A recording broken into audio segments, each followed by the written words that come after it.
Então, a aula já está sendo gravada, tá bom? Bem, pessoal, bom dia. A gente vai falar hoje sobre dificuldades e desafios, tá? Para a abordagem dos pacientes que participam lá dos grupos de atividade física dentro das UBS, das unidades de estratégia saúde da família e de um modo como um todo dentro da atenção primária, né? Que é o foco da nossa disciplina, que é aquela atenção inicial, aquele cuidado inicial, né? Onde eu pego o paciente com várias comorbidades, mas que ainda ele tem um manejo em nível mais baixo, de baixa complexidade, né? Então, a gente tem que entender que a atenção primária é isso, é eu pegar o paciente ali mais tranquilo, mesmo que doente, mas conseguir trabalhar com ele, né? Então, quando essa complexidade da doença ela vai aumentando, ele já deixa de ser atenção primária, ele já vai para atenção secundária, terciária, e aí a gente já não consegue fazer nada. Então, a atuação da disciplina dessa disciplina, né, do curso de educação física, é justamente para entender o contexto inicial desse paciente, que provavelmente vai estar com alguma comorbidade, com alguma doença, tá? Antes de começar a aula, eu vou passar para vocês só uma orientação em relação ao desafio nota máxima, tá? Eu não sei se vocês já viram essa fotinha aqui essa semana. Alguém já viu? Não. Não, né? A gente está divulgando aí para vocês porque desde o começo do semestre está aberto o desafio nota máxima. E esse desafio nota máxima está lá no AVA de vocês. Vocês vão clicar e vão responder, vão ser direcionados para uma plataforma para poder responder questões relacionadas ao curso de vocês. É uma plataforma que tem ela é programada, né, com uma inteligência artificial que consegue identificar quais são as lacunas do processo de ensino-aprendizagem de vocês dentro das disciplinas nas quais vocês estão matriculados, e ela consegue, então, gerar questões, perguntas relacionadas às disciplinas que vocês mais têm desafios, ou aos tópicos das disciplinas que vocês mais têm desafios. Então, assim, eu não sei quais disciplinas que vocês têm, porque a turma é bem heterogênea, né? Tem alunos de várias turmas que estão ali instalados. Então, por exemplo, a pessoa que está no quarto semestre, no desafio nota máxima, vai aparecer todas as matérias do quarto semestre para ela. O cara que está no quinto ou no sexto vai aparecer todas as matérias do quinto e do sexto. E aí vocês vão tendo semanalmente, né, uma quantidade de questões, geralmente 20, 30 questões, para poder responder. E aí o que esse sistema faz? Ele pega lá tudo que você erra e ele te manda mais questões daquilo para você poder melhorar esse conhecimento em relação a isso, tá? As questões que ele percebe que você já sabe de cor e salteado, que está muito bem fixado, ele nem vai te dando essas questões. Isso é legal porque, gente, eu não sei, assim, qual a turma de vocês vai ser a turma ENAD, porque existe, né, a periodicidade de avaliação do ENAD, que é uma nota que avalia tanto o curso, né, e associa-se essa nota quanto à avaliação da instituição em relação à infraestrutura, em relação ao corpo docente, e também em relação à qualidade do curso. Então, a faculdade, ela, embora a gente pense, é tudo corrido, ninguém está preocupado, a faculdade está preocupada com a qualidade do conhecimento que é passado para vocês. Então, por isso que ela já inseriu a todas as turmas de todas as séries esse desafio nota máxima a partir desse ano agora, tá? Até o ano passado, só fazia o desafio nota máxima um aluno do último ano. E do ano queria fazer o ENAD, né? Então, assim, pode ser que tenha ano, como o ENAD ele é de 4 em 4 anos, tem 3 turmas que não vão fazer ENAD. Então, independente disso, agora todas farão desafio nota máxima, porque até é uma forma de vocês estudarem. Ele fica aberto só até o dia 31/5 e ele pontua até 3.500 pontos. Só que ele já estava aberto desde fevereiro, desde março. Então, assim, quem está fazendo já vai tendo essa pontuação. Quem não for fazendo não vai ter, tá bom? Tudo bem sobre isso? Tranquilo, professor. Tá bom, gente. Então vamos para a matéria. Bom, a unidade 3, a seção ponto 3, ela traz para a gente a temática sobre as dificuldades e desafios que vocês vão encontrar lá dentro da UBS, lá dentro do ESF, relacionado, né, à adesão e o comprometimento dos pacientes nos programas e grupos que vocês vão desenvolver lá, né? Então, a gente já viu os diferentes protocolos, a gente já entendeu como eles são aplicados, né? Como a gente vai triar esse paciente. A gente já viu como estruturar, ou como inicialmente fazer a estruturação, né, nas aulas anteriores da unidade 3, estruturação desse programa, com base daquele grupo de pesquisa que eu usei de exemplo para vocês, que está no livro, que é o grupo da USP, né? E a gente entende, então, como que dá para fazer orquestrar a abordagem do paciente, a triagem do paciente, a avaliação específica através de cada instrumento, o início e a construção de grupos específicos. Mas existe um grande desafio, que é a adesão desse paciente, né? Então, às vezes eu posso fazer tudo certo, eu posso fazer tudo perfeito, mas eu posso não ter a adesão do meu paciente. E isso é o maior desafio que a gente vai encontrar dentro dos nossos programas. Eu já usei exemplos disso com vocês, né? E eu já falei que não é só um problema que o pessoal da educação física, né, os profissionais de educação física vão encontrar. Isso é um problema que qualquer profissional de saúde vai ter dentro das UBSs, dentro das ESFs. Por quê? Porque existe um descomprometimento do paciente, ou porque ele não consegue superar os desafios físicos, mentais, ou porque ele não consegue superar os desafios, às vezes, socioeconômicos para chegar, né, até os grupos, ou porque esse idoso, se for o caso de um idoso, ele não vai poder ir, porque ou ele tem que ficar cuidando dos netos dentro de casa, ou ele é o arrimo de família, ele que tem que trabalhar para trazer sustento para casa. Então, existem desafios inúmeros aí que a gente vai contar, tá bom? Mas, assim, a gente tem um dos exemplos que a gente foi tocando aqui nessas unidades eram os grupos de mulheres com coronariopatias, né, doenças cardíacas, com história de hipertensão e uso de medicações sobrepeso, né? Então a gente tem que entender que é importante a gente elencar as dificuldades e desafios relacionados a toda essa temática para poder definir esses objetivos e fazer o programa dar certo. A gente já viu, então, que problemas coronarianos, né, cardíacos, então já limitam uma quantidade significativa de atividade física ou exercício físico que vocês poderiam prescrever e realizar com os pacientes. Associado a isso, eu tenho hipertensão arterial com o uso de medicação e sobrepeso dessa paciente. Então, eu preciso fazer atividade física, porque a atividade física vai me dar uma condição melhor de cardiovascular e talvez eu tenha um controle mais adequado dessa pressão arterial, mas eu preciso associar a isso um outro desafio importantíssimo, que é fazer um grupo onde eu não trabalhe sozinho. O grupo é de atividade física. Mas esse grupo, vocês acham que é importante ter um nutricionista? Sim ou não? Eu acho que é interessante ter sim. Interessante. O que o nutricionista iria ajudar a gente aqui? Nesse perfil de paciente.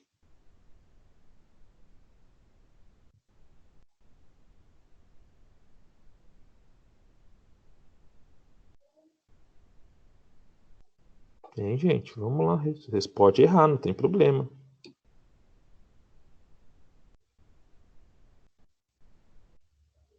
Vamos, gente, ninguém?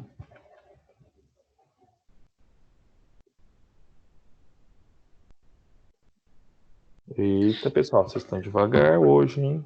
Vamos lá acordar. Peraí, professor, desculpa que eu tava suando meu nariz. Ó, vamos lá.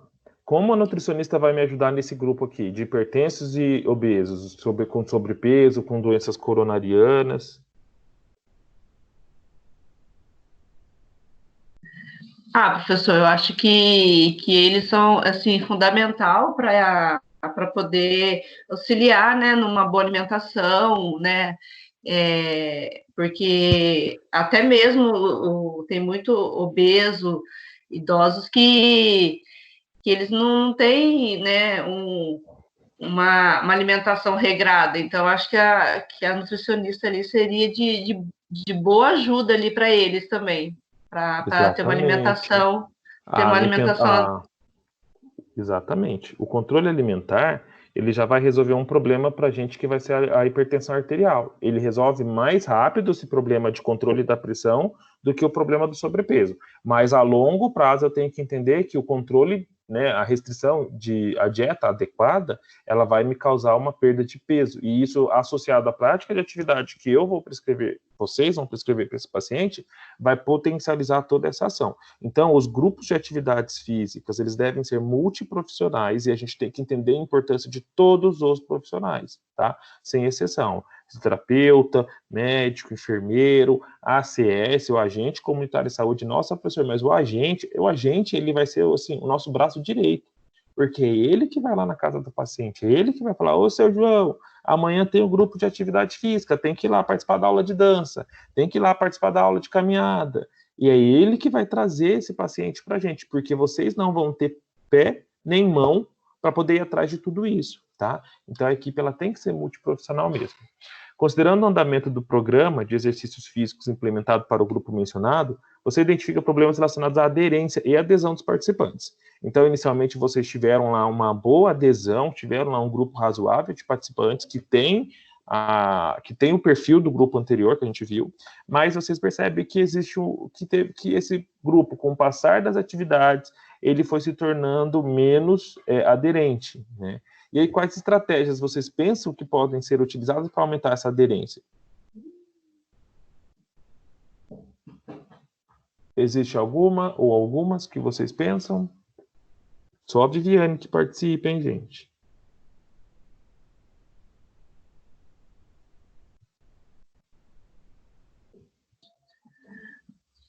Bom, professor, vou deixar o Jacques falar. Vamos lá, Jockson, pode falar. Eu acho que eles têm que se sentir incluídos, né? Fazer parte de um conjunto, de uma comunidade. Incluídos. Tá. Para eles poderem estar mais animados para ir participar. Tá bom. O que mais, Viviane? Pode complementar, por favor.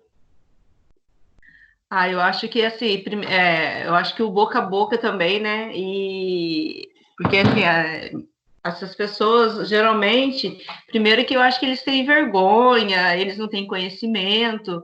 Aí, como esse pessoal, esses agentes já vão atrás para poder levar eles para o programa, né? Eu acho interessante assim a qualidade também, né? Porque se você faz um trabalho bom e aí a pessoa que está participando gosta, vai passar para o outro. Então, e eu acho que o boca a boca também é bem aplausivo nesse momento. Exatamente. O que a gente precisa fazer? Entender, assim, que trabalhar com o povo, porque a gente está trabalhando com o povão, assim, da ponta mesmo, aquelas pessoas que são simples, aquelas pessoas que precisam, que querem atenção, mas aquelas pessoas que precisam também serem respeitadas, precisam terem o cuidado de que a gente trate elas individualmente. Lembra da questão de integralidade, universalidade e equidade? A gente não pode esquecer isso. Quando eles enxergam, isso é para qualquer grupo, isso aí é para grupo de alunos de academia de vocês, isso é para grupo de estúdio, vocês percebem isso. Quando a gente trata todo mundo do mesmo jeito, sem uma diferença, acaba que isso desmotiva, né? Aqui está o resultado principal. O celular buscou pesquisa aqui, não era isso. Acaba que isso desmotiva, sabe por que desmotiva? Porque os meus alunos não são todos iguais. Eu tenho aqui, 4 alunos, 5 alunos, todo dia, toda sexta, 6 alunos, não passa disso. Esses 6 alunos, vocês acham? Não estou falando que eu vou tratar mal, que eu vou tratar com um desrespeito, não é isso. Mas eu não tenho que enxergar esse comprometimento desses 5 alunos em relação aos demais 40 e poucos? Eu preciso enxergar isso. Então, do mesmo jeito, eu preciso enxergar isso com o meu paciente lá. E como que eu faço para os outros alunos aderirem? É claro que a gente não está dentro da sala de aula. Se eu tivesse em contato direto com vocês, com certeza a aderência e participação seria muito maior, porque é o que a gente via em sala de aula. Todo mundo participava. Por quê? O contato, o diálogo, a aproximação, o respeito, entender as individualidades, entender o perfil de cada paciente. Eu posso ter um paciente que ele é mais adepto a alguma prática desportiva. Eu posso ter um paciente que nunca fez nada e não gosta. Como que eu vou ganhar esse paciente para o meu grupo? Então, a individualidade ela precisa ser muito preservada, ela precisa ser muito respeitada. Não dá para ficar tratando como uma massa, como um todo. Eu tenho que pegar meu paciente, até porque eu fiz uma triagem individual, eu tenho que conversar com ele, eu tenho que explicar propósito, eu tenho que explicar a finalidade disso a longo prazo, como que ele vai ser beneficiado. E juntamente com os outros profissionais de saúde, fidelizar esse participante no meu grupo, tá? Então, quando vocês fazem isso, e a gente fala uma fala só para todos os profissionais e pacientes, quando o enfermeiro for cuidar desse paciente, ele vai perguntar, e os grupos, você está participando? Eu estou sabendo que o senhor está no grupo de atividade física, está fazendo dança? Melhorou? Está aprendendo os passos? Está conseguindo? Não está? Melhorou a capacidade de aguentar lá, fazer a aula? E aí o outro profissional vai ajudar vocês através dessa abordagem. Então, essa adesão e essa aderência, são mesmo, né, os maiores desafios. E a gente precisa elaborar estratégias, né? E essas estratégias, elas precisam estar adaptadas dentro das abordagens do SUS, que a gente tem que entender integralidade, universalidade, tem que entender também a equidade, porque eu tenho pacientes que vão querer participar lá do grupo, que são cadeirantes, que não têm uma perna, que usam muleta, que usam uma prótese. E como que eu vou fazer a adesão? Se eu não conseguir fazer essa adesão, aí ele vai ser o primeiro que vai desistir do projeto, né? Então, a gente tem que entender que aproximadamente 70% da população que vive em comunidades totalmente diferentes, sejam diferenças sociais, culturais e econômicas. Partindo desse pressuposto, a gente tem que entender que a gente tem um desafio muito grande, porque a gente não vai tratar de pessoas e grupos iguais. Eu posso ter só hipertenso, cardiopata e obeso nesse grupo, mas cada indivíduo vai ter uma particularidade diferente, porque as questões sociais influenciam, as questões culturais influenciam, e principalmente as questões econômicas. Um trabalho, né, que a gente vê muito citado no nosso livro, que é o de Salvador e colaboradores, né, eles falam que as dificuldades e desafios, e falam sobre essas dificuldades e sugerem, né, algumas possíveis soluções. Então, a gente tem, por exemplo, um desafio, eu vou precisar sair para poder adicionar um coleguinha.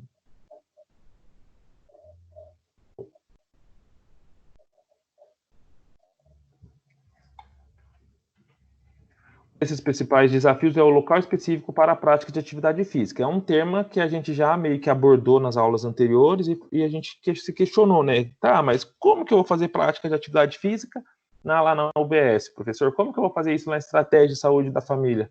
Se o SUS não vai ter uma academia para mim, não vai ter lá um espaço que eu vou ter equipamentos, que eu vou ter materiais. Gente, quase 99,9% de certeza que isso não vai existir, porque o SUS não consegue dar essa demanda de material, então é complicado. E uma das aulas a gente até comentou como que eu poderia ter esse recurso. E aí a gente sugeriu, olha, eu posso usar uma escola, eu posso usar um parque, eu posso usar os instrumentos que estão lá do município, a academia ao ar livre, eu posso utilizar uma quadra poliesportiva do meu bairro, o centro educacional. Então, a gente pode fazer parceria com universidades, que é muito comum. Uma intenção que eu tenho, né, é que eu não estou tendo tempo para poder pôr isso em prática, era criar, por exemplo, a faculdade da terceira idade aqui na Anhanguera. E aí, dentro dessa faculdade, né, pegar os idosos todas as tardes para eles fazerem alguma atividade dentro do contexto acadêmico, né, e multidisciplinar também, eles terem atividades relacionadas à economia, política, inglês, espanhol, entenderem sobre outras temáticas que são bem diferentes, como, por exemplo, alimentação, saúde, atividade física, e propor algum projeto dentro desse programa maior, um projeto de atividades físicas, onde teriam os alunos da educação física capacitando, instrumentalizando, usando, né, esse espaço da faculdade para poder beneficiar a comunidade, em especial os idosos. Eu não consegui estruturar esse projeto ainda, mas é um projeto que eu tenho em mente de fazer. Mas eu posso propor isso para a minha diretoria da faculdade. E vocês acham que eles não vão concordar? Muito pelo contrário, eles vão querer concordar, porque uma das contrapartidas, né, das universidades, das faculdades, de qualquer empresa, é também, né, fazer uma questão social, interação principalmente com a comunidade local de onde essa instituição esteja instalada. Então, é positivo para a faculdade, é positivo para a avaliação junto aos pares competentes. Então, por exemplo, a avaliação junto à diretoria de ensino, a avaliação junto ao MEC, a avaliação junto ao conselho de profissão de cada um dos cursos que tem ali. Então, se eu posso pegar alunos de pedagogia para ajudarem a alfabetizar alunos, olha que coisa legal. Fazer uma escola ali para a terceira idade, de EJA, no período da tarde. com alunos que trabalham, fazem estágio ali, e eu posso associar isso à atividade física, colocar os alunos da enfermagem, os alunos da fisioterapia, os alunos da odonto para atender esses idosos. Olha que quanta complexidade de processo eu encontro dentro de um mesmo lugar que hoje não tem nada. Então, a gente precisa pensar em sugestões e soluções de programas que não gastem dinheiro, principalmente, isso é extremamente importante, mas que gerem respostas positivas para a comunidade e para os envolvidos, tá? Isso é uma sugestão, está dentro desse contexto do livro, mas olha para vocês verem como tem tanta coisa que a gente pode fazer e a gente nem imagina que possa fazer isso. Falta de equipamentos, então adaptar o programa planejado aos materiais alternativos, então halteres, barras, faixas elásticas, caneleiras, steps, trocar por pesos, por pacotinhos de areia, né, costurados, isso a gente consegue ter dentro das UBSs, garrafa PET com pedra dentro, com água dentro, enfim, dá para se trabalhar essas correspondências. Aderência das pessoas ao programa, a gente então tem que pensar em alternativas de dias e horários, manter contato constante com os ausentes, consultas regulares sobre preferências e dificuldades dos usuários na participação. Então, qual que é o problema que está fazendo o Danilo não ir? Ah, eu estou achando que está me cansando muito. Então, todo mundo segue uma rotina de exercício, mas o Danilo faz outra, porque eu não posso perder o Danilo desse programa. Envolvimento de outras estruturas de apoio, né, inclusive participação de outros profissionais, que é o que a gente já falou. Entendendo que vocês já são equipe de apoio não obrigatória. Por quê? A equipe obrigatória é enfermeiro, técnico, enfermeiro profissional de nível técnico, agente comunitário da saúde e médico. Então, a gente já está falando que esse é um grupo chamado de NASF, que é um Núcleo de Apoio à Saúde da Família. Porque, além desses 4 que eu disse, tem vocês que são profissionais de educação física. Então, provavelmente eu tenho o dentista, provavelmente eu tenho o fisioterapeuta, provavelmente eu tenho o nutricionista e outros profissionais. A Política Nacional, né, de Promoção de Saúde, ela traz em sua base o conceito ampliado de saúde e referencial teórico da promoção da saúde como um conjunto de estratégias e formas de produzir saúde, no âmbito individual e coletivo, articulando, né, e cooperando isso de forma intra e intersetorial. O que é isso? Eu faço isso dentro da UBS, dentro dos instrumentos que eu tenho ali na saúde pública do município e fora também. Então, se eu conseguir integralizar essa abordagem, é que a gente está falando de atividade física, mas vamos pensar num programa de saúde relacionado a algum problema de saúde específico, a própria hipertensão. Quando a gente fala de cooperação intra, é dentro da UBS, é dentro ali do nosso local de trabalho.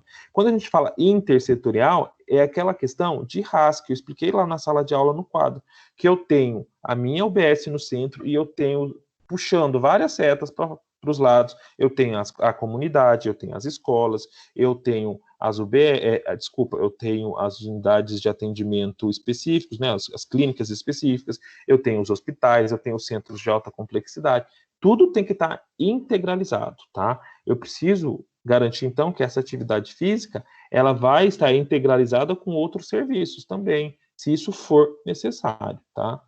Buscando articular, então, as ações com as demais redes de proteção social.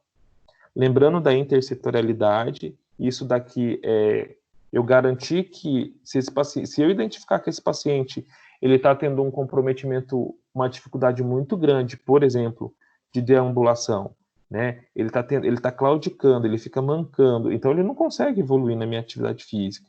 Infelizmente, eu não vou conseguir colocar esse paciente que está sentindo dor para praticar a atividade, porque ele quer muito, mas isso gera um impacto negativo na saúde dele. Então, eu tenho que garantir que esse paciente vá para outro serviço, que ele vai fazer uns exames diagnósticos, que ele saia ali da UBS e que ele possa ser atendido em clínicas específicas para garantir que ele melhore, né? Então, isso é importante, essa intersetorialidade.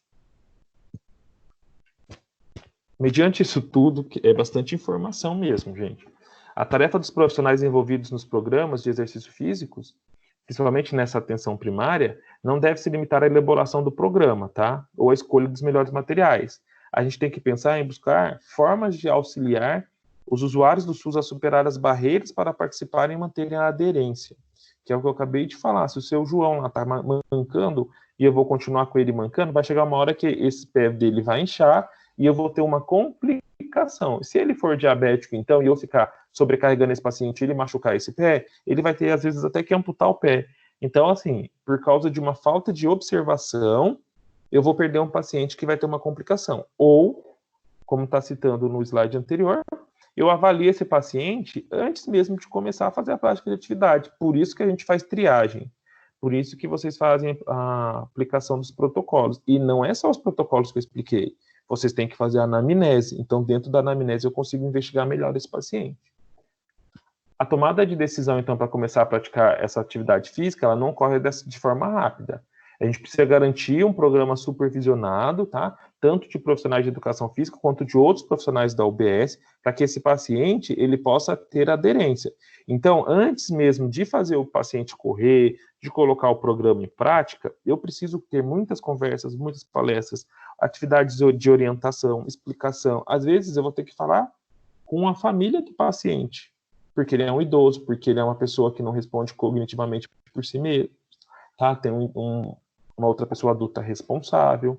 No caso dos adolescentes, por exemplo, eu não posso, eles não podem assinar que eles vão participar, eu preciso de um adulto que seja um tutor responsável dessa pessoa. Atividades como palestras e aulas especiais que objetivam o esclarecimento de dúvidas, tá? Pois fortalecem o engajamento dos participantes. É diferente tratar a abordagem de UBS e ESF do que a abordagem lá na escola, por exemplo, com a molecada. Porque a molecada, você não precisa nem abrir a boca para praticar atividade física, que já vai querer jogar bola, brincar, correr. Agora, na UBS, isso é um pouco mais difícil.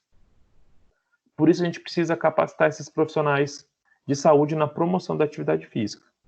O papel mais importante, então, é o aconselhamento, né? De tanto o aconselhamento dos profissionais e o aconselhamento dos participantes em relação a tudo que vai ser feito, mas instrumentalizar principalmente a equipe de apoio da saúde, porque é ela que vai correr atrás desses pacientes junto com vocês, tá? Então, a gente precisa aconselhar para a promoção da atividade física, definindo como uma orientação geral e estruturada, que é aquilo que eu falei para vocês, a mesma fala para todos, para que estes iniciem ou continuem a prática de atividade física, principalmente nos domínios que a gente acha que são os domínios que eles mais vão precisar, né, serem abordados, que é o domínio do lazer, até porque, muito provavelmente, quando a gente estimula a prática de atividade física voltada à questão de lazer, eles vão conseguir fazer isso com muito mais aderência dentro da casa dele, porque a gente comentou numa das aulas que vocês não vão poder ficar nas UBS todos os dias, não é exclusivo para o UBS, então vocês vão ter dias específicos, horários específicos na semana, ou a cada quinzena, ou a cada mês, e como que vão ficar os outros dias, né?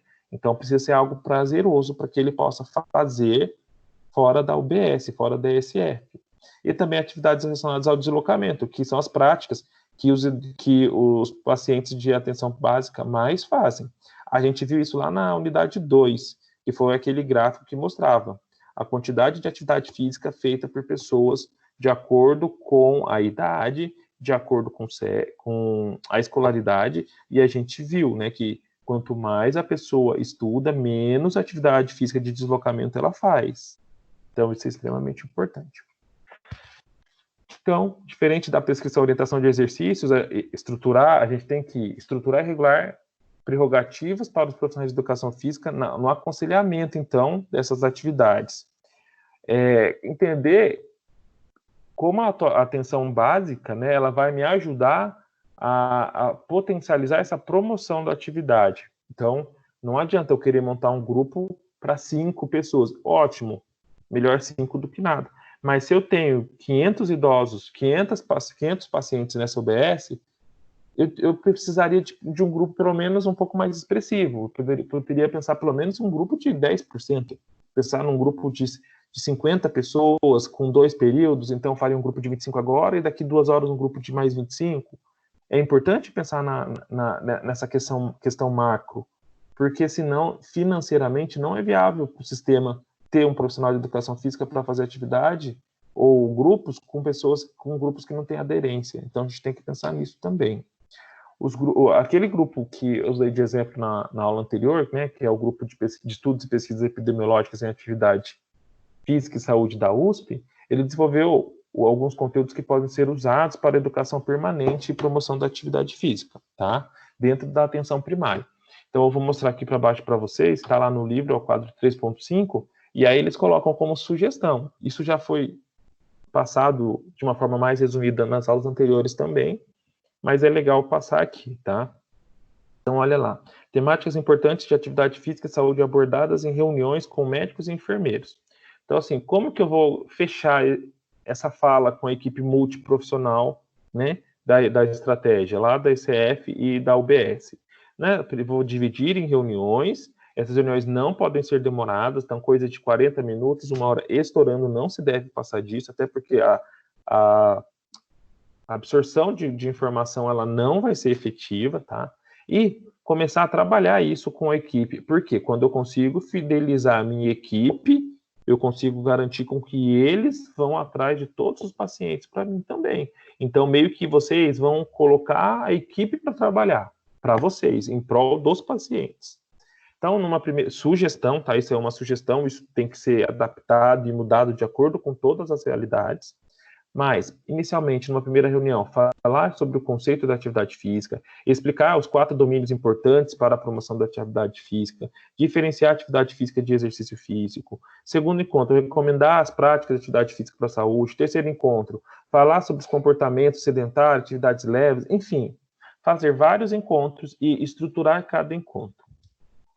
Pensem, gente, que na implantação, né, na construção desse projeto como um todo, isso deve ser feito com bastante antecedência, porque vocês têm que pensar de forma correta, tranquila e pautada dentro de conhecimento científico.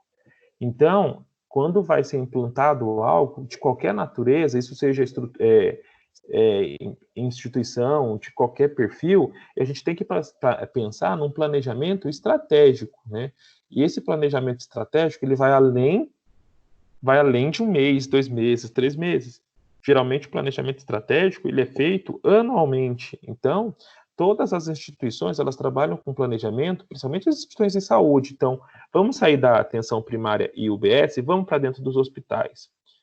Tudo que o hospital fizer no ano de 2020 em relação às mudanças, aos protocolos, aos projetos, a maioria daquilo foi pensado em 2019.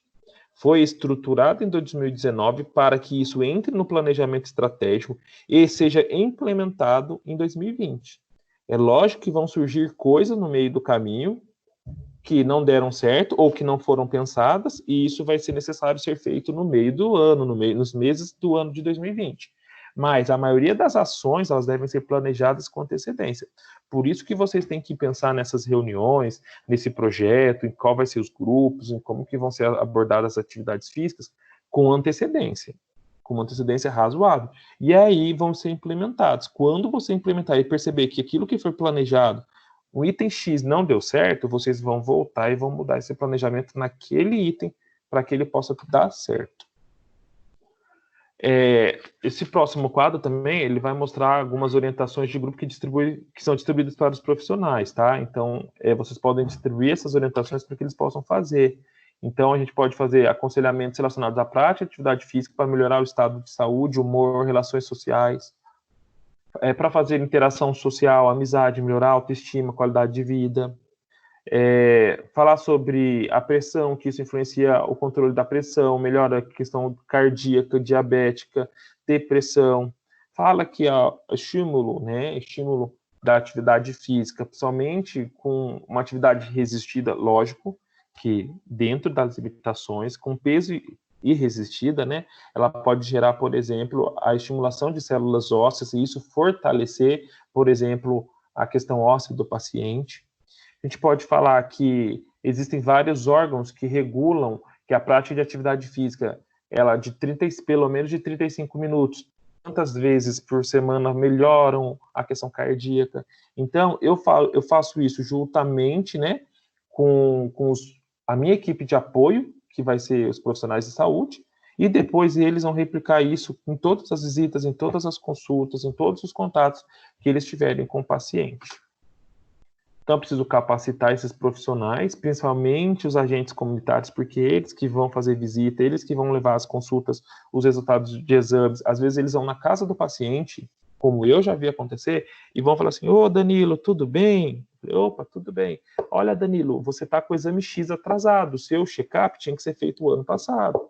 Já vi eles irem atrás de casa de paciente e falar assim, ô, Dona Maria, a senhora está com o preventivo atrasado, eu posso marcar para a senhora? A gente vai ter coleta daqui 15 dias. E eles irem atrás. Então, nesses contatos que eles vão, que são muito mais frequentes do que os outros profissionais, eles conseguem fazer um mapeamento, eles conseguem fazer uma aderência muito maior, tá? Então, a gente tem que pensar em diretrizes para eles, né? E isso para ajudar eles a fazerem isso para a gente.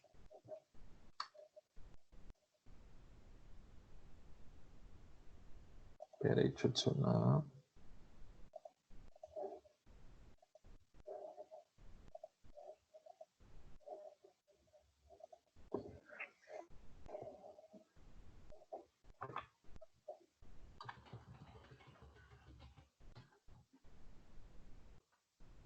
Então, voltando aqui, a gente tem que pensar em como eu vou orientar e capacitar, né, esse profissional para ele me ajudar. Então, há algumas diretrizes, né, do programa de agentes comunitários da saúde, é pensar em ele nos ajudar a realizar o diagnóstico demográfico e sociocultural da comunidade, né? Por que isso? Porque quando ele enxerga como que é o perfil da comunidade, daquela população, ele consegue passar para a gente um mapeamento desse grupo. Então, eu consigo ter uma adesão melhor. Por exemplo, eu já falei em aula que esse profissional, na maioria dos concursos públicos que são abertos, tá? Na maioria, os profissionais são os agentes comunitários, os editais pedem que eles sejam moradores da região. Por quê? Porque eles conhecem todos os caminhos ali, todas as vielas, todo o bairro, todo o macrogrupo, né? Porque às vezes não é só um bairro, às vezes são vários bairros. Então, eles conhecem na pele mesmo como é a questão sociocultural ali daquela comunidade. Então, eles sabem onde tem grupos de jovens, onde tem grupo de idosos, eles sabem se tem aquela quadrinha, eu não sei nem se chama de quadra, mas onde os idosos jogam bocha. Ele sabe onde tem um campinho de futebol que o pessoal usa para jogar bola, futebol no final de semana. Então, isso ajuda a mapear todo esse grupo, tá? Eles também vão nos auxiliar na promoção e execução de atividades de educação para a saúde individual e coletiva, nos domicílios e nas comunidades. Então, eles vão poder fazer abordagem individual dentro das casas dos pacientes, mas também vão fazer abordagem em grupos, em coletividade, então nas escolas, nas igrejas, né, em reuniões na porta lá da UBS ou no próprio ISF, monta lá uma reunião com a comunidade e aí fala sobre a importância da prática da atividade física, sobre os ganhos e benefícios. Então, eles são, assim, a nossa mão mesmo, né? O nosso braço, eles nos ajudam. Realizar visitas domiciliares periódicas para o monitoramento das situações de risco, fortalecer a organização e desenvolvimento comunitário, estimular a participação da comunidade nas políticas públicas, então, estimular não somente na prática das atividades de grupo, né? De exercícios de atividade física, mas também estimular a participação do paciente, do munícipe, do usuário do SUS, dentro das políticas públicas. Quando eu falei de planejamento estratégico dentro das instituições, isso também acontece dentro da UBS, né? Dentro do serviço público, dentro do SUS. Então, a gente tem os planejamentos plurianuais, planejamentos anuais. Então, a gente tem várias reuniões onde o ideal era que houvesse uma participação popular, porque quando tem participação popular, a participação popular ela é a primeira. O cara que usa o serviço de verdade, ele é o primeiro a falar, nossa, toda vez que eu vou na UBS, não tem dentista. Por que não tem dentista? E aí o enfermeiro, o médico, os profissionais dessa reunião vão falar, olha, não tem, mas a gente foi contratado, foi pedido autorização de contratação de emergência, e vão justificar as falhas para a população. Então, a população consegue interferir nessas políticas públicas, mas, infelizmente, se você for pegar essas reuniões e você for ver, quem vai participar dessa reunião, por obrigação, vão ser os profissionais da saúde, né? O ideal é que uma porcentagem de profissionais da saúde, representantes da política pública local e participantes usuários do sistema, que seria a população mesmo. Vai ter o enfermeiro, o médico da UBS, ACS, vai ter um ou outro profissional da prefeitura, da Secretaria de Saúde, vai ter um monte de vereador interessado, porque isso é interesse, né, escuso, vai ter amigos de bairros, comunidade de amigos de bairro, porque é interesse também em benefício da comunidade ali local, mas isso pelo menos é importante, é uma representação popular. mas existe uma falha, não existe uma adesão nem nessas brigas, nem nessa discussão sobre as políticas, né? Então, por isso que esse profissional estimula essa participação. E participar das ações que fortalecem os elos entre o setor de saúde e outras políticas para a promoção da qualidade de vida. Quase terminando, tá, pessoal? Então, pensando nisso, esses agentes, eles podem realizar ações de prevenção das doenças e promoção da saúde, estabelecendo, então, necessidades do território ao qual também fazem parte, que é o que eu já disse, eles são membros dessa comunidade e trazem com eles, né, as histórias e experiências que permanecem em seus cotidianos. Então, ninguém melhor do que eles para poder falar para a gente e para vocês o que a comunidade precisa, né? E ninguém melhor do que eles para chegar dentro da casa do paciente, do usuário, e falar: poxa, fulano, vamos lá participar. Olha, a sua mãe, ela teve problema cardíaco, seu pai também, você precisa se cuidar, vamos lá. Ele vai conseguir essa aderência, porque ele está dentro da comunidade, ele é participante ativo ali dentro, tá? Então, a visita domiciliar vai ser a que a gente chama muito na área da saúde de VD, né? Olha, o profissional foi fazer VD, é a visita domiciliar. Então, ela é extremamente importante, porque ela é considerada atividade de trabalho dele mesmo, é o processo de trabalho. Ele vai e faz visita o dia inteiro, levando e trazendo informação, agendando exames, cobrando, né? Cobrando de forma muito política, né? A participação desse usuário nas atividades da UBS, a vacinação, as consultas. Então, isso é extremamente importante. Às vezes, o paciente chega lá na ISF e a gente faz uma visita, a gente entende que ele precisa passar numa consulta com um neurologista. O médico avalia, vai precisar do neuro, vou precisar de um ultrassom. Isso já não sai agendado ali da casa do paciente. Então, o ACS vai fazer esse agendamento junto com o enfermeiro, junto com outros profissionais, né?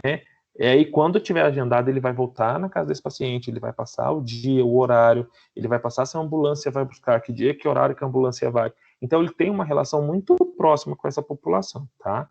Então, a gente tem que entender que ele vai nos ajudar. Então, a função de ouvir, esclarecer, monitorar, orientar passa a ser também o exercício desse profissional.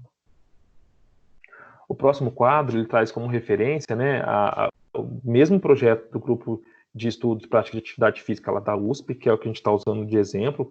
Ele traz um processo de educação permanente realizado por esse profissional, que é o agente comunitário de saúde, né? Então, usando uma proposta metodológica para gerar mais autonomia dos profissionais.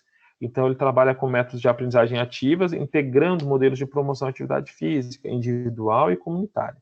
Quando a gente fala de metodologias ativas, a gente tem que entender que eu tenho que ver esse paciente com todas as possibilidades possíveis, tá, gente? Então, se eu tiver, por exemplo, um celular na mão dele e ele conseguir mexer nesse celular e eu tiver um programinha de atividade física voltado para esse idoso, porque existem inúmeros aplicativos, eu consigo fazer ele ter aderência dessa prática de atividade dentro da casa dele de forma individual, tá? Então, é só um exemplo de atividades e práticas ativas que eu posso desenvolver, tá bom? Então, vamos lá. O tema aqui é atividade física, saúde e autocuidado. Então, quais são os objetivos dessa etapa? Coletar dados sociodemográficos, conhecer, né, e de conhecimentos de atividade física e saúde dos ACS. Então, entender como eles conhecem esse processo todo, discutir os conceitos, tudo aquilo que foi feito lá com a questão de médico, enfermeiro e outros profissionais, eu também vou fazer com os ACFs. E propor estratégias e ações. Então, os hábitos de atividade física no tempo de lazer e como a forma de deslocamento, comportamento de assistir TV. Então, lembra que eu disse que como eu posso buscar esse grupo e formar ele, pode ser lá na porta da UBS, lá na recepção, mas eles podem fazer isso para a gente indo atrás dos pacientes nas consultas. Então, eles vão investigar tudo isso. Quais são as barreiras? Eles já vão trazer o mapa. Se você montar um formulário, por exemplo, como se fosse uma ficha de triagem inicial, ele mesmo já vai lá, ele vai falar, olha, ele vai perguntar para o paciente lá na casa dele. Ó, Ciclano, por que o senhor não faz? Ah, eu não faço porque meu coração acelera, meu coração aperta. Ah, mas quanto tempo que você anda? O que você sabe sobre atividade física? Ele pode trazer para a gente uma quantidade ilimitada de informação que a gente vai conseguir já montar grupos específicos, que a gente vai conseguir já trabalhar de forma muito mais direcionada. Outra etapa é a construção coletiva dos conteúdos das visitas, que é isso que eu estou acabando de falar, né? Então, pensando nas visitas, né, ajudá-los a entender essas dificuldades e facilidades que vão ser encontradas, porque eu posso ter uma família que não quer que ele faça, que o paciente faça atividade física, mas eu posso ter uma família que quer que o paciente faça. Eu posso ter uma família que quer que o paciente faça e o paciente não quer, e eu posso ter o contrário. Eu posso ter uma família que quer, mas o paciente não tem nem como sair da casa, porque tem as duas pernas amputadas. O que eu vou fazer? Então, pensar nesse contexto todo, instrumentalizar esse ACS para isso tudo, tá? Ajudar, então, ele fazer os convites, a formalizar isso, a estimular esse paciente, falar que ele vai melhorar a vida dele, que ele vai melhorar a saúde dele, estimular nas práticas de caminhada, nas práticas de grupos já existentes, oferecer grupos específicos. Então, quando vocês mapearem todo o processo estratégico dos grupos de atividade, falar assim, olha, ô Danilo, você que é ACS e você vai nas casas, eu tenho um grupo segunda, quarta e sexta. Todos são 8 horas da manhã. Um eu tenho um perfil de obeso, eu tenho um perfil de pacientes de sexo feminino, na segunda, na terça na quarta eu tenho um perfil de jovens. Então, entender isso, explicar isso para o ACS é importante, porque quando ele for convidar alguém para a prática de atividade física, se ele chamar aquele jovem para praticar atividade física lá no grupo de idoso, isso não significa que seja ruim, tá, gente? É por isso que tem que ser mapeado, tem que ser identificado. Quando ele for fazer atividade lá no grupo de idoso, talvez ele não vai ter a mesma aderência do que se ele estivesse num grupo com um perfil próximo do dele, tá? Se existisse mais de um grupo. Então, por isso que é importante a gente fazer essa construção bem coletiva mesmo. Para finalizar aqui, tá quase... Pergunta. Oi, pode Bom perguntar. Dia. Bom dia. Por isso que o jovem vai sentir mais dificuldade com um grupo de idoso, né? Ele tem que adaptar, né? Sim, tem que adaptar. Existe N perfis, tá, gente? Obrigado. Assim, de verdade, tem jovem que vai gostar, ele vai sentir prazer de fazer atividade física junto com os idosos. Mas tem muitos jovens que não vão gostar. Então, se você instrumentalizar, capacitar esse ACS que vai convidar esses participantes para os grupos, e ele fazer as perguntas certas, ele vai saber se esse jovem vai dar certo ou não com o grupo de idosos.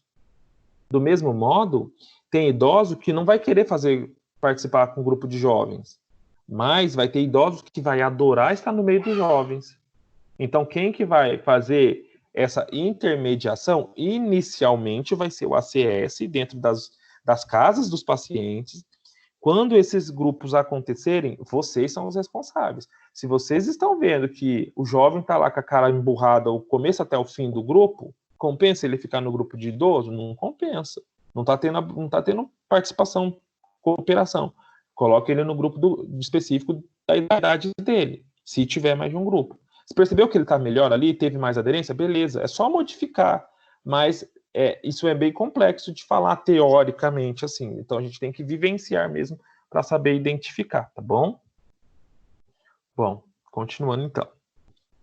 Após a compreensão da importância desses processos educativos de capacitação, né, voltados aos grupos de ACS e aos outros profissionais, a gente tem que reforçar, então, a necessidade de promoção de algumas práticas de atividade física.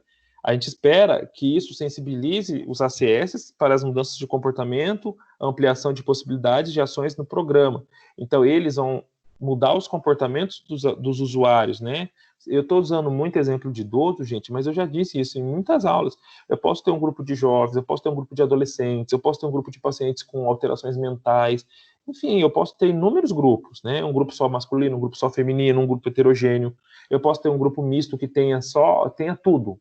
Eu posso ter um grupo de pacientes surdos, pacientes mudos. Estou dando exemplos impossíveis aí, às vezes, de acontecer, porque a gente nem vê esse tanto de pessoas surdas e mudas na UBS, mas eu poderia ter. E aí, cada grupo teria uma visão, uma abordagem, teria uma tratativa totalmente diferenciada, tá? Quais estratégias a gente vai utilizar, então, para focar a adesão? Mais 2, 3 slides a gente já acaba, tá bom? A gente vai utilizar, então, o desenvolvimento de atividade como palestras e aulas especiais que objetivem esclarecer dúvidas.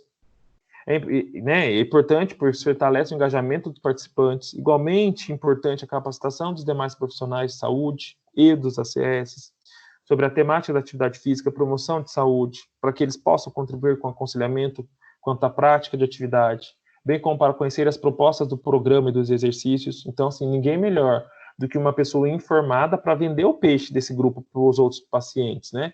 Então, precisa passar, assim, para todos. Mas, professor, o dentista deveria saber, porque às vezes o paciente que está lá tratando o dente fica meia hora lá na cadeira, o dentista poderia falar desse programa para ele, porque ele não vai poder falar mesmo, ele só vai ouvir. Então a gente já pode divulgar esse programa para outros pacientes. Então isso é importante. E estratégias para focar a adesão, então, criar horários e dias alternativos. Eu usei de exemplo aqui, segunda, quarta e sexta, eu iria falar para vocês período da tarde, só que daí eu pensei assim, quem mais vai participar dos grupos? São os idosos. Idoso acorda cedo. Idoso não vai querer ir no meio do sol correr. Então ele vai cedo. Então por isso que eu falei segunda, quarta e sexta, de manhã. Falei 3 dias, mas pode ser que isso não seja possível. Tem que se avaliar qual é a realidade do local, qual é a realidade do profissional. Pense, por exemplo, que São José dos Campos tem uma UBS por cada bairro, praticamente. Se tiver um grupo pequeno de profissionais de educação física, vai dar para fazer 3 encontros por semana por UBS? Talvez não. Eu já usei outros exemplos em sala de equipes multiprofissionais, como psicólogos, nutricionistas, assistentes sociais. Às vezes, a visita e as consultas que são agendadas na UBS são, assim, quinzenais ou mensais, porque não tem profissionais em quantitativos suficientes, tá? Manter contato constante com os ausentes, então fazendo uma busca ativa. Ô, fulano, por que você não está vindo, cara? Vamos participar. A gente precisa tanto de você, você é tão importante para a gente nesse grupo, não só por causa disso, mas é porque a gente precisa ajudar você a melhorar a sua saúde, a gente precisa deixar você viver com mais qualidade. Então, não só cobrar, que nem eu vejo, né, alguns professores, às vezes eu faço isso, que nem as aulas, todas as aulas eu só comecei cobrando, hoje eu não cobrei não, só expliquei a questão do desafio nota máxima, mas eu não cobrei. Mas as aulas anteriores eu cobrei, o pessoal não acessa, o pessoal não faz isso, depois reclama. Eu não posso chegar para o meu paciente, depois o senhor reclama que não emagrece, é diferente, é um público diferente, é uma abordagem diferente. Eu não posso chegar, que nem eu vejo alguns professores da academia, né, chegando lá pro cara, pro aluno, e falar assim, você não quer, você só falta, você não vem, você não tem compromisso, tem que fazer isso, você é responsável pela sua saúde. Não posso fazer isso, porque eu tenho que pensar na adesão, eu tenho que pensar no contexto, por que ele não foi? Às vezes ele não foi porque não tinha quem levasse, às vezes ele não foi porque ele não estava bem, porque ele não tomou a medicação correta, porque existem N fatores, porque ele precisou trabalhar, porque ele precisou olhar neto, porque ele precisou cuidar da casa, cuidar de outra pessoa doente. É muito comum o idoso ele ser o responsável pela casa, porque as pessoas mais jovens estão trabalhando. Então, ele cuida dos netos, ele cuida da casa, ele mexe na cozinha, às vezes ele não tem nem mais habilidade para poder, e reflexo para cuidar, fazer certas atividades, e ele continua fazendo, porque se ele não fizer, outra pessoa não vai fazer, né? Então, tem que tomar cuidado sobre como que eu vou contatar esses ausentes, como que eu vou cobrá-los, tá? Pensar de uma forma bem, assim, amorosa, carinhosa, porque isso vai fidelizar, isso vai aderir o paciente ao programa. Consultas regulares sobre preferências de atividades, né? Então, conversar sobre o que eles querem, sobre o que eles acham que é necessário, o que pode ser mudado, o que vai melhorar a adesão deles, isso é extremamente importante. Então, a gente tem que pensar que a gente não é 100% certo, que todos os nossos conhecimentos não são puras verdades. Isso pode mudar. Eu posso achar que correr é a melhor atividade física e eu vou fazer um programa de corrida. Ninguém vai gostar. Se eu for conversar com eles, eles podem falar assim, vamos fazer um programa de dança, e você não gosta de dança, mas você faz esse programa, e você percebe que a sua adesão, a participação, ela multiplicou por 10. Então, vocês vão prescrever corrida ou dança? É lógico que dança, porque vocês não têm que pensar no problema de vocês. A gente tem que pensar no problema do usuário, do participante ali do programa, não na gente. Então, se tiver que mudar, gente, a gente vai mudar. Por isso que eu preciso avaliar as preferências. Consultas regulares sobre dificuldades dos usuários na participação de programas, isso eu já expliquei anteriormente. Envolvimento de outras estruturas de apoio, participação de outros profissionais. Então, quando eu percebo que os outros profissionais do NASF não me ajudam, eu tenho que ir atrás de buscar informação disso. Por que o dentista não pode falar? Por que o enfermeiro não pode me ajudar? Por que o médico não pode me ajudar? É bom para eles, porque se o paciente controlar a pressão, se o paciente melhorar a qualidade de vida dele e emagrecer, se o paciente ele ficar menos dependente do serviço ali, o paciente vai ter uma melhora da qualidade de vida, ele vai ver mais e ele vai sobrecarregar menos o sistema. Então a gente tem que começar a ir atrás desses profissionais e entender por que não está tendo adesão dos profissionais na comunicação assertiva do programa, tá? Então a gente tem que tomar muito cuidado. E é basicamente isso, pessoal. Alguma dúvida? Sim, não? Não, tá tranquilo, professor. Então tá bom. Deixa eu ligar pelo menos a câmera um pouquinho, pra vocês só me ver, falar um oi pra vocês, porque senão fica tão distante, né? Não vai. Eu tô compartilhando a tela ainda? Não. Ah, eu tô compartilhando.